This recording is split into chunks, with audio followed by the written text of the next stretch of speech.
ಕಾರವಾರದ ಕಾಳಿ ನದಿಯಿಂದ ಲಾರಿಯನ್ನ ತೆರವು ಮಾಡುವ ಕಾರ್ಯಾಚರಣೆ ಭರದಿಂದ ಸಾಗಿದೆ. ಕೆಲವೇ ಕ್ಷಣಗಳಲ್ಲಿ ಮುಳುಗಿದ್ದ ಲಾರಿಯನ್ನ ದಡಕ್ಕೆ ತೆಗೆದುಕೊಂಡು ಬರ್ತಾರೆ. ನಿನ್ನೆಯಿಂದಲೂ ಕೂಡ ಕಾರ್ಯಾಚರಣೆ ಭರದಿಂದ ಸಾಗ್ತಾ ಇತ್ತು. ಈಗ ಆ ಲಾರಿಯನ್ನ ಕಾಳಿ ನದಿಗೆ ಬಿದ್ದ ಆ ಲಾರಿ ಸೇತುವೆ ಮುರಿದು ಹೋಗಿ ಕಾಳಿ ನದಿಗೆ ಬಿದ್ದಂತ ಆ ಲಾರಿಯ ಒಳಗಿದ್ದ ಚಾಲಕ ಬಚಾವಾಗಿದ್ದ, ಕೂದಲೆಳೆ ಅಂತರದಿಂದ ಬಚಾವಾಗಿದ್ದ. ಆ ಲಾರಿಯನ್ನ ಈಗ ದಡಕ್ಕೆ ತೆಗೆದುಕೊಂಡು ಬರುವಂತ ಕಾರ್ಯಾಚರಣೆ ನಡೀತಾ ಇದೆ.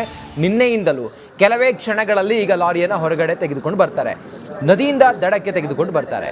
ಹಳೆಯ ಸೇತುವೆ ಮುರಿದು ನದಿಗೆ ಲಾರಿ ಬಿದ್ದಿತ್ತು. ಇದೇ ಲಾರಿ ನಿನ್ನೆಯಿಂದಲೂ ಕೂಡ ಕಾರ್ಯಾಚರಣೆ ನಡೀತಾ ಇತ್ತು.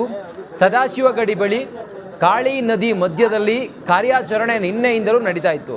ಮುಳುಗು ತಜ್ಞ ಈಶ್ವರ್ ಮಲ್ಪೆ ತಂಡದಿಂದ ಕಾರ್ಯಾಚರಣೆಯನ್ನ ಮಾಡ್ತಾ ಇದ್ರು. ಲಾರಿಗೆ ರೋಪ್ಗಳನ್ನು ಅಳವಡಿಸಿ ಅದನ್ನ ದಡಕ್ಕೆ ಎಳೆದು ತರುವ ಕಾರ್ಯಾಚರಣೆ ಈಗ ಭರದಿಂದ ಸಾಗಿದೆ. ಕೆಲವೇ ಕ್ಷಣಗಳಲ್ಲಿ ಲಾರಿಯನ್ನ ದಡಕ್ಕೆ ತೆಗೆದುಕೊಂಡು ಬರ್ತಾರೆ. ಹರಸಾಹಸ ಪಟ್ಟು ಆ ಉಕ್ಕಿ ಹರಿತಾ ಇರುವಂತ ನದಿ, ಆ ಕಾಳಿ ನದಿಯ ಬೋರ್ಗೆರೆತದ ಸೆಳೆತದ ನಡುವೆಯೂ ಕೂಡ ಕಾಳಿ ನದಿಯ ಒಳಗೆ ಬಿದ್ದ ಆ ಲಾರಿಯನ್ನ ಕಾರ್ಯಾಚರಣೆ ಮೂಲಕ ಹೊರಗಡೆ ತೆಗೆದುಕೊಂಡು ಬರ್ತಾ ಇದ್ದಾರೆ. ರಿಪಬ್ಲಿಕ್ ಕನ್ನಡ ಸ್ಥಳದಲ್ಲೇ ಇದ್ದು ರೆಸ್ಕ್ಯೂ ಆಪರೇಷನ್ ನಡೀತಾ ಇದೆ. ಆ ಲಾರಿಯನ್ನ ಹೊರಗಡೆ ತೆಗೆಯುವಂಥ ಆಪರೇಷನ್ ಆ ಸ್ಥಳದಲ್ಲೇ ಇದ್ದು ಲೈವ್ ಕವರೇಜ್ ಅನ್ನ ನಿಮ್ಮ ಮುಂದೆ ನೀಡ್ತಾ ಇದೆ. ಇನ್ನಷ್ಟು ಮಾಹಿತಿಯೊಂದಿಗೆ ನಮ್ಮ ಪ್ರತಿನಿಧಿ ನಾಗೇಂದ್ರ ಬಾಬು, ನಿನ್ನೆಯಿಂದಲೂ ಕೂಡ ಅಲ್ಲಿ ಕಾರ್ಯಾಚರಣೆ ನಡೀತಾ ಇದೆಯಲ್ಲ, ಅದೇ ಸ್ಥಳದಲ್ಲಿದ್ದು ಯಾರು ಸಿಬ್ಬಂದಿ ಇದ್ದಾರೆ, ಕಾರ್ಯಾಚರಣೆ ಮಾಡ್ತಿರುವಂಥ ಸಿಬ್ಬಂದಿ, ಅವರ ಜೊತೆಯಿಂದ ಮಾಹಿತಿಯನ್ನು ಪಡೆದುಕೊಂಡು ಆ ಸ್ಥಳದಲ್ಲೇ ಇದ್ದು ಈಗ ಮತ್ತೆ ಲೈವ್ ಕನೆಕ್ಟ್ ಆಗಿದ್ದಾರೆ. ನಾಗೇಂದ್ರ ಬಾಬು, ಕಾರ್ಯಾಚರಣೆ ಯಾವ ಹಂತಕ್ಕೆ ಬಂದಿದೆ? ಇನ್ನೆಷ್ಟೊತ್ತಾಗ್ಬೋದು ಆ ಲಾರಿ ದಡಕ್ಕೆ ಬರೋದಕ್ಕೆ?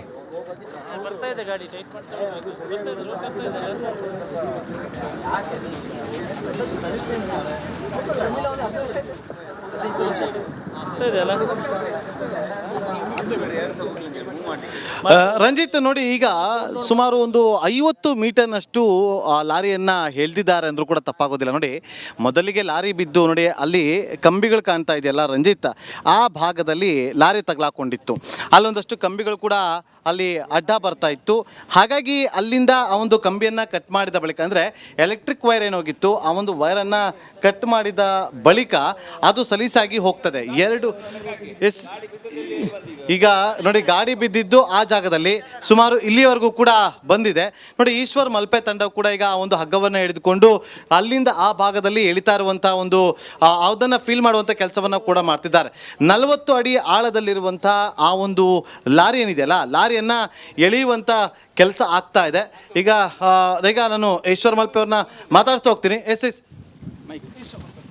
ಈಶ್ವರ್ ಮಲ್ಪೆ, ಈಗ ನೀವು ಎಷ್ಟು ಕಷ್ಟ ಆಯ್ತು, ಕಾರ್ಯಾಚರಣೆ ಹೇಗಿತ್ತು ಬೆಳಗ್ಗೆ? ಈಗ ಸುಮಾರು ಗಾಡಿಗೆ ಸುಮಾರು ಮೂವ್ ಆಗಿದೆ. ಯಾಕಂದ್ರೆ ಮುಂಚೆ ಅಲ್ಲಿತ್ತು ಗಾಡಿ, ಆ ಗಾಡಿ ಸುಮಾರು ಮುಂದೆ ಬಂದಿದೆ. ಈಗ 20 ಅಡಿಯಿಂದ 30 ಅಡಿ ತನಕ ಮೇಲೆ ಬರ್ತಾ ಉಂಟು ಗಾಡಿ. ಟೈಟ್ ಆಗ್ತಾ ಉಂಟು. ಸ್ಟಾರ್ಟ್ ಮಾಡಿ. ಎಳಿತಾ ಇದ್ದಾರೆ. ಈಗ ಸುಮಾರು ಒಂದು ಅರ್ಧ ಮುಕ್ಕಾಲು ಗಂಟೆಯಲ್ಲಿ ಮೇಲೆ ಬರ್ಬೋದು. ಖಂಡಿತವಾಗಿ ಕನ್ಫರ್ಮ್ ಆಗಿ. ಯಾಕೆಂದರೆ ಈಗ ನಮ್ಮ ಟೈರ್ಸ್ ಮೇಲೆ ಒಂದು ಲಾಕ್ ಮಾಡಿದ್ರಿಂದ ನಮಗೆ ಧೈರ್ಯ ಉಂಟು. ಯಾಕೆಂದರೆ ಈಗ ಮೂವಿಂಗ್ ಉಂಟು. ಯಾಕೆಂದರೆ ಅಡಿಭಾಗದಲ್ಲಿ ಏನಾದರೂ ಸ್ಲ್ಯಾಬ್ ಇದ್ದರೆ ಕಷ್ಟ ಆಗ್ತದೆ. ಸ್ಲ್ಯಾಬ್ ಈಗ ತಪ್ಪಿದೆ. ಈಗ ಮೂವಿಂಗ್ ಆಗ್ತಾ ಉಂಟು. ನಿಲ್ಲಿಸೋದು ಬೇಡ. ಮೂವಿಂಗಲ್ಲಿದ್ದರೆ ಗಾಡಿ ಮೂವಿಂಗಲ್ಲಿ ಉಂಟು. ಈಗ ನೋಡಿ, ಈಗ ನೋಡಿ ಗಾಡಿ. ಈಗ ರಂಜಿತ್, ನೋಡಿ, ಅವರು ತಿಳಿಸ್ತಾ ಇದ್ದಂತೆ ನೋಡಿ, ಇಲ್ಲೊಬ್ರು ಫೋನನ್ನು ಇಟ್ಕೊಂಡಿದ್ದಾರೆ. ಇವರು ಫೋನ್ನ ಮೂಲಕ ಅಲ್ಲಿ ಅವರಿಗೆ ಇನ್ಸ್ಟ್ರಕ್ಷನನ್ನು ಕೊಡ್ತಿದ್ದಾರೆ. ಅವರಿಗೆ ಎಳೆಯೋದಕ್ಕೆ ಯಾವುದೇ ಕಾರಣಕ್ಕೂ ಕೂಡ ನಿಲ್ಲಿಸಬಾರ್ದು ಅಂತ ಹೇಳೋ ಮೂಲಕ ಅದನ್ನು ಕಂಟಿನ್ಯೂಸ್ ಆಗಿ ಎಳೆಯುವಂಥ ಕೆಲಸವನ್ನು ಮಾಡಲಾಗಿದೆ. ಆಲ್ಮೋಸ್ಟ್ ಈಗ ಲಾರಿ ನದಿಯ ಒಳಭಾಗದಿಂದಲೇ ಎಳೆದುಕೊಂಡು ಹೋಗುವಂಥ ಕೆಲಸಗಳು ಕೂಡ ಆಗ್ತಾ ಇರುವಂಥ. ನೋಡಿ, ಈಗ ಪ್ರಮುಖವಾಗಿ ಆ ಲಾರಿಗೆ ಈಶ್ವರ್ ಮಲ್ಪೆ ತಂಡ ಇದೆಯಲ್ಲ, ಆ ಈಶ್ವರ್ ಮಲ್ಪೆ ತಂಡವ್ರು ಏನು ಮಾಡಿದ್ದಾರೆ ಅಂತಂದರೆ, ಲಾರಿಯ ಮೂವಿಂಗನ್ನು ಗಮನಿಸೋದಕ್ಕೆ ಒಂದು ಹಗ್ಗವನ್ನು ಕೂಡ ಕಟ್ಟಿ ಆ ಒಂದು ಹಗ್ಗವನ್ನು ಕೂಡ ಹಿಡಿದುಕೊಂಡಿದ್ದಾರೆ. ಯಾಕೆಂತಂದರೆ ಲಾರಿ ಹೋದಂತೆ ನಾವೀಗ ಇರುವಂಥ ದೋಣಿ ಕೂಡ ಅದರ ಜೊತೆಯಲ್ಲೇ ಹೋಗಬೇಕು ಅಂತೇಳಿ. ಯಾಕೆಂತಂದರೆ ಲಾರಿ ಯಾವ ಜಾಗದಲ್ಲಿ ಇದೆ ಅನ್ನೋದು ಗೊತ್ತಾಗ್ಬಿಡುತ್ತೆ.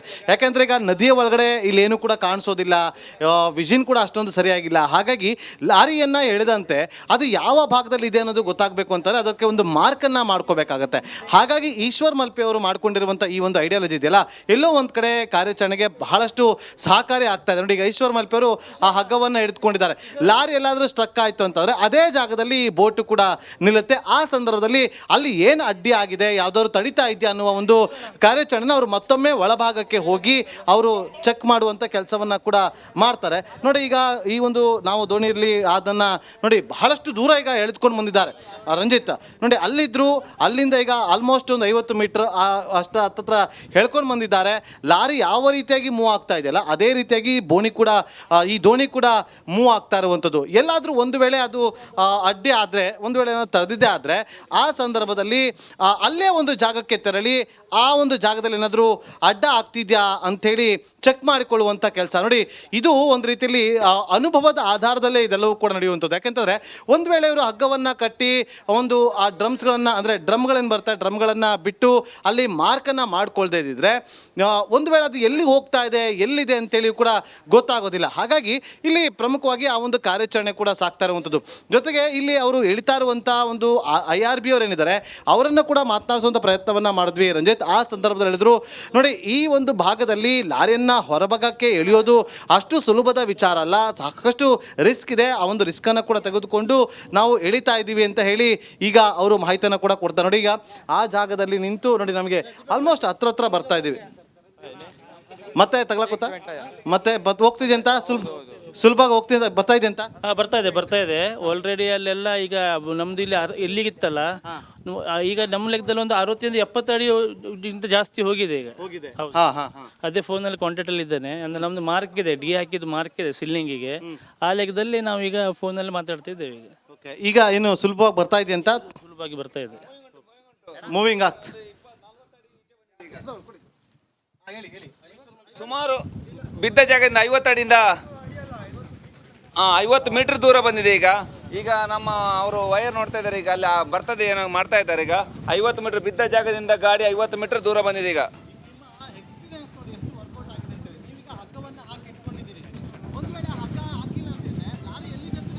ಖಂಡಿತವಾಗಿ ಅದಲ್ಲದೆ ಈಗ ನಮಗೆ ಅದು ಎಷ್ಟು ಮೂವಿಂಗ್ ಆಗ್ತದೆ ಸಹ ಅಂದಾಜು ಆಗ್ತದೆ. ಯಾಕೆಂದ್ರೆ ನಾವು ಇದ್ದ ಜಾಗದಿಂದ ಸುಮಾರು 50 ಮೀಟರ್ ದೂರ ಬಂದಿದೆ, ಹೇಳ್ಕೊಂಡು ಬಂದಿದ್ದಾರೆ. ಈಗ ಅಲ್ಲ ಎಳೆಯುವುದು ಒಂದೇ ಕೆಲಸ ಆಗಬೇಕು. ಈಗ ಅದರಿಂದ ಈ ಕಾರ್ಯಾಚರಣೆ ಆದಷ್ಟು ಬೇಗ ಆಗಬೇಕಂತ ನಾನು ಕೇಳ್ತಾ ಇದ್ದೇನೆ. ಇಲ್ಲ, ಈಗ ಸ್ಟಾಪ್ ಮಾಡಿದ್ದಾರೆ, ಅವರು ಸ್ಟಾಪ್ ಆಗಿದೆ. ಈಗ ನೋಡಿ ಅದು ಕೆಲವೊಮ್ಮೆ ಅದನ್ನ ರೋಲ್ ಓಕೆ ನೋಡಿ. ಈಗ ಕೆಲಸಗಳನ್ನು ಕಾರ್ಯಾಚರಣೆಯನ್ನು ಕೂಡ ಮಾಡಲಾಗ್ತಾ ಇದೆ ರಂಜಿತ್ ನೋಡಿ. ಬಹಳಷ್ಟು ದೂರ ಈಗ ಅಂದರೆ 70 ಮೀಟರ್ನಷ್ಟು ಈಗ ಎಳ್ಕೊಂಡು ಕೂಡ ಬಂದಿದ್ದಾರೆ ನೋಡಿ. ಇಲ್ಲಿ ಪಾಪ ಇವರೆಲ್ಲರೂ ಕೂಡ ಬೋಟಲ್ಲಿದ್ದು ಎಲ್ಲರೂ ಕೂಡ ಸಹಾಯವನ್ನು ಮಾಡ್ತಾರೆ ನೋಡಿ. ಇವರಂತೂ ರಂಜಿತ್ ಆರಂಭದಿಂದಲೂ ಕೂಡ ಇವರು ಪಾಪ ಈ ವ್ಯಕ್ತಿ ಬಹಳಷ್ಟು ಇಲ್ಲಿ ಈ ಒಂದು ಕಾರ್ಯಾಚರಣೆಗೆ ಸಹಾಯವನ್ನು ಮಾಡ್ತಾರೆ. ನಿಮ್ಮ ಹೆಸರು? ಹರೀಶ್ ಅಂತೇಳಿ.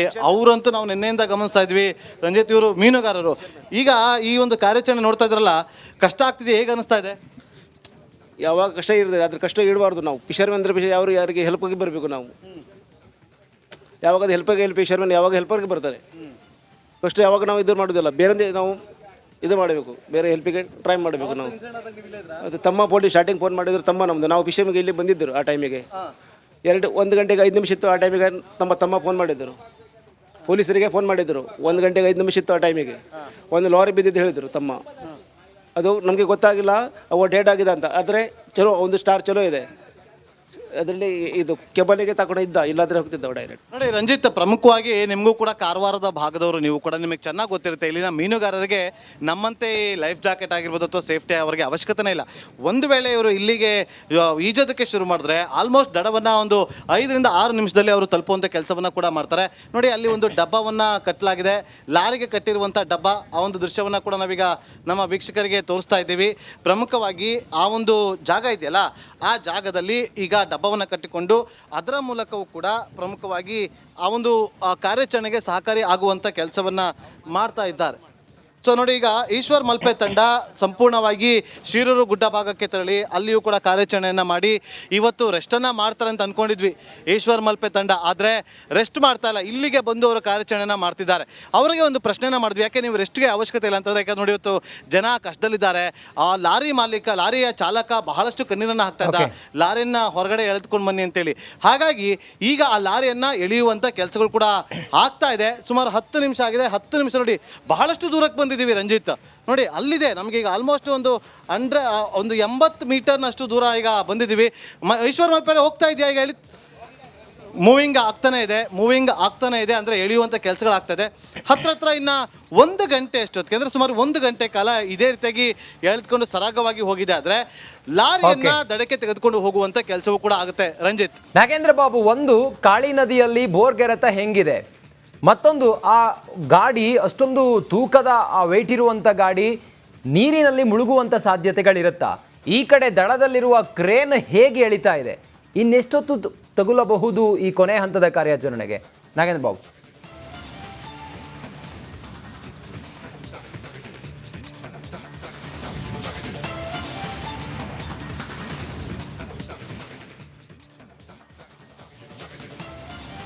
ಎಸ್ ರಂಜಿತ್, ನೋಡಿ ಈ ಒಂದು ಕಾಳಿ ನದಿಯ ಈ ಒಂದು ಕರೆಂಟ್ ಸ್ಪೀಡ್ ಏನಿದೆ ಅಂತ ನಾನು ಹೇಳೋದಕ್ಕಿಂತ ಇಲ್ಲಿನ ಸ್ಥಳೀಯರು ಬಿದ್ದಾರೆ. ಸರ್ ಬನ್ನಿಲ್ಲಿ ನೋಡಿ, ಇವರು ನಾನು ಬೆಳಗ್ಗೆಯಿಂದ ಮಾತಾಡ್ತಾ ಇದ್ದೆ ರಂಜಿತ್.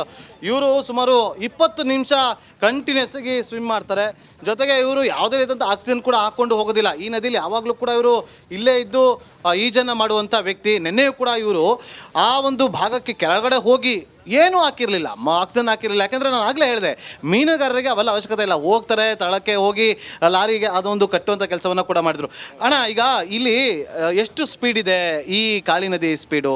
ಇದು ನಾರ್ಮಲ್ ಆಗಿ ಇದೇ ಥರ ಇರುತ್ತಾ ಅಥವಾ ಇವತ್ತೇನೋ ಜಾಸ್ತಿ ಆಗಿದೆಯಾ? ಇಲ್ಲ, ಈಗ ನೀರು ನಿಂತಿದೆ ಸರ್, ನಿಂತಿದೆ. ಬೆಳಿಗ್ಗೆ ಟೈಮ್ ಸಿಕ್ಕಾಪಟ್ಟೆ ಫಾಸ್ಟ್ ಹೊಡಿತದೆ ನೀರು. ಆ ಟೈಮಿಗೆ ನಾವು ಹಾಕಿದ್ವಿ ರೋಪ್. ಆ ಟೈಮಿಗೆ ಫಾಸ್ಟ್ ಇರ್ಬೇಕಾದ್ರೆ ರೋಪ್ ಹಾಕಿದ್ದಾಗಿತ್ತು. ಎಷ್ಟು ನಿಮಿಷ ನೀವು ನೀರೊಳಗಡೆ ಇರ್ತೀರಿ? ಒಂದು 5 ನಿಮಿಷ. 5 ನಿಮಿಷ ಇರ್ತೀರಿ, ಹೌದಾ? ಹೌದೌದು.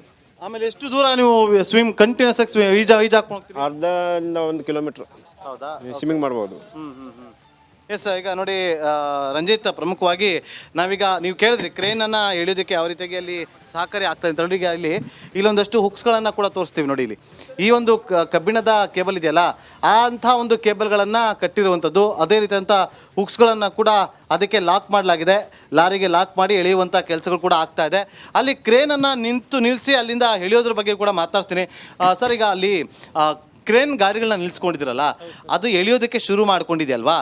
ಅದು ಹಿಂದೆ ಮುಂದೆ ಆಗೋದಿಲ್ವಾ? ಹಿಂದೆ ಮುಂದೆ ಆಗಿದ್ದಕ್ಕೆ ಜಾಕ್ ಸಿಸ್ಟಮ್ ಎಲ್ಲ ಇದೆ, ಜಾಕ್ ಎಲ್ಲ ಹಚ್ಚಿದ್ದೇವೆ. 2 ಕ್ರೇನಿಗೆ ಆಲ್ರೆಡಿ ನಮ್ಮ ಹತ್ರ 4 ಕ್ರೇನ್ ಇದೆ.